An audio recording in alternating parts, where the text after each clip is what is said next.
Yeah. Well, I guess before we get into questions about Alma and the Wolf, firstly, really, congratulations on Sinners. Incredibly successful film. And getting into Alma and the Wolf, what was it about the story and the characters of Elmer and Ren that made you both want to get involved?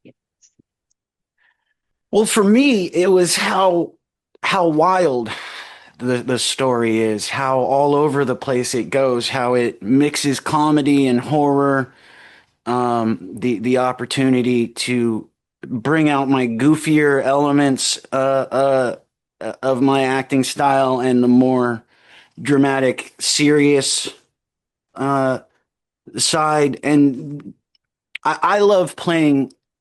I love playing fathers right now. Fatherhood is a very important part of my life, so I can easily attach the character's emotions to my own emotions. It's it's where I've found I get the deepest when it's dealing with a parental relationship. Um, and I love horror. I really like, and maybe there's something wrong with me. Um, but I like it when I read a script and I say, this is gonna fucking hurt. Like physically, there's gonna be some really crappy mornings.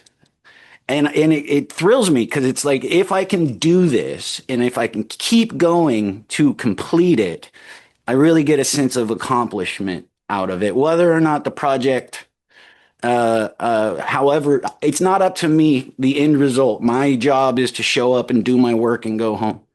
So, I really I like projects that challenge me. And when I read this was a challenge physically, emotionally, and yeah. Ethan, that is such a New York mentality. That's how we feel all the time. We have to really suffer to feel productive. It's like a weird imposter syndrome for me as an actor because, and it started when I was really young because you hear acting's not a real job. So I feel like I have to go through some struggle to Right. justify my paycheck. That makes sense. Yeah. But I kind of agree with it though to a certain extent. I don't look at a script and say this is going to hurt. I definitely want to do it, but I definitely look at a script and if the role is something that I had never done before, or if the role is completely different from me as a person personally, then I absolutely want to do it. As long as, it's a project that I can still see myself doing. The last thing I would want is to do something completely out of character and for it to take the audience out thinking that she was wildly miscast. Yes. I might say is this film, it goes to some really dark areas, although there is these moments of levity, there's always some pretty brutally dark bits. What techniques do you both employ so that you're not taking this darkness home? Or, even though you just at home still suffering? I mean, it's not that you're taking it home, you know? Um, you are, you're taking home the result of that, you know?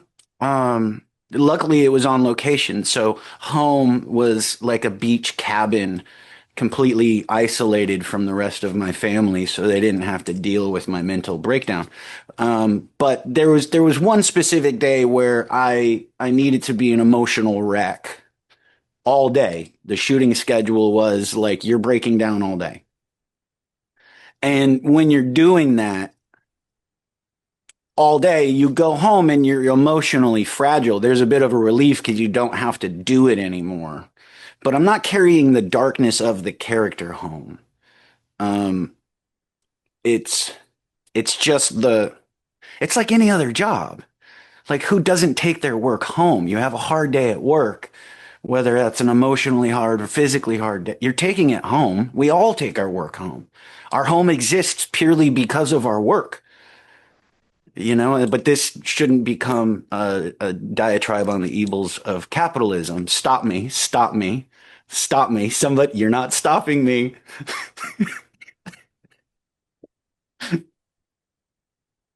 For me, I think it's similar. I mean, I think I just put my prep for the more emotional scenes start off with just waking up into that space and making sure that I have blinders on and that I have no other distractions and keeping myself in there and being strategic about it because you do get dehydrated after a while. Um, And then you can't produce what the director wants if you don't yeah, have the right bodily fluids yeah. for whatever scene you're doing. Yeah. And to keep, it's because it's such a fragile emotion, you have to keep it fresh. And there's no way to keep it organic if you keep beating the same dead horse over and over again. Right, So, right. that comes with an experienced directors, experienced co-stars, and Yeah. working together and figuring out what the best balance is and how to achieve that. Myself, luckily, I've gotten to a point in my life where I know how to prevent and how to make my mental illnesses accessible. And one of those is if I don't eat enough, like if I just eat enough to keep going, being hungry, the emotions are right there. Like I need to eat and I need to sleep. They're very important. So if I cut back on my food and I cut back on my sleep, it's like right there. I remember Lily like eat. I was like, I can't. It takes like 4 days to get to that point. So I gotta wait. I'll eat on Friday. The things we do to ourselves. Yeah, but I mean, the result is obviously, it's worth it. What do you both hope that the audience take from it, watching this film, which hopefully forget? I mean, on one hand, it's an enjoyable sort of genre film, but I think there's a message at the core as well that's quite interesting. I mean, for me, I think, you brought up the audience. To me, that's the main, how you guys take it. I haven't watched the film yet myself. I'm gonna go, they're screening it in Portland where we shot it. So I'm gonna go watch it out there. But for me, the audience is why we do this. So, um, hopefully you laugh. Hopefully you're frightened. Hopefully you enjoy it. Um, uh, to me anyway, that's all that matters. I put my opinion on a film based on the audience's opinion because you guys are who we made it for. Yes. Well, thank you both so much for your time and the best of luck with the release. And just also, Ethan, thank you for all your work. Like February, in the fact I am, I'm watching that film from can't hardly wait and so many years since White Swallow, since those days. So Oh, thank you that's a both for your deep work. cut. Oh, you pulled out a deep cut. I'm old. I was, Me too.